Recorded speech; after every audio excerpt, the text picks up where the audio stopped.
সারাদিনই প্রায় ঝিরিঝিরি বৃষ্টি হচ্ছিল, কিন্তু সন্ধ্যার আগে হুট করে না বৃষ্টিটা থেমে গেল। আমার তো বাবা ভালোই হলো, এই যে বের হয়ে হরেক রকম খাবার দাবার ট্রাই করতে পারবো আর সেইগুলোর ভিডিও তোমাদের সাথে শেয়ার করতে পারবো। তো প্রথমেই গিয়েছিলাম শহীদ আবুল কাশেম ময়দানে, আর সেখানে যেতে একটি ভাইয়া বলে উঠলো, আপু আমাদের কফিটা বেস্ট ইন টাউন।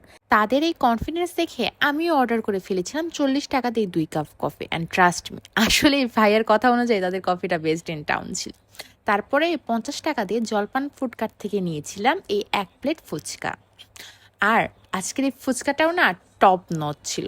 টকটা যেমন মজা, ঠিক তেমনি ফুচকার পাঁপড়টা এবং ফুচকার ভেতরে আলু মাখাটাও অনেক বেশি মজা ছিল।